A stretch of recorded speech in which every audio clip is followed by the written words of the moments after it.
ये तो उनकी परंपरा में रहा है।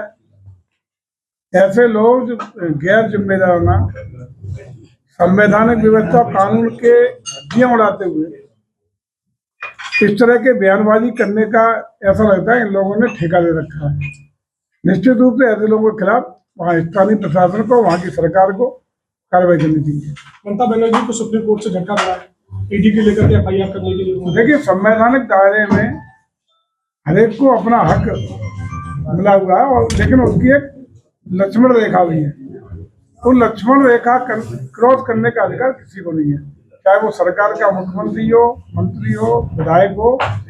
संवैधानिक दायरे में रह के, मर्यादा में रह के, कानून के अंतर्गत सभी के अपने अपने अधिकारों का परिपालन सुनिश्चित करने का दायित्व हर व्यक्ति जो हिंदुस्तान का है उसका बनता है। मुंबई में बीएमसी चुनाव को लेकर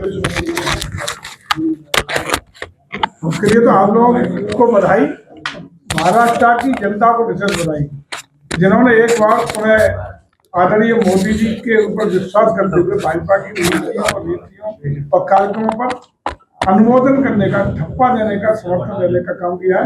उसके लिए महाराष्ट्र की शहरी क्षेत्रों की जनता को बहुत बहुत धन्यवाद, आभार और कृतज्ञता। सुप्रीमो में 2027 के चुनाव में अकेले चुनाव लड़ने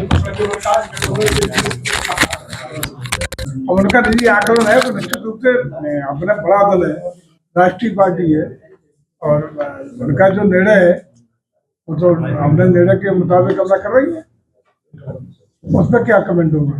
बनारस की मणिकर्णिका घाट पर अहिल्याबाई की मूर्ति क्षतिग्रस्त कर दी गई है और जिसको लेकर के पाल और बड़े समाज के लोग प्रदर्शन कर रहे हैं।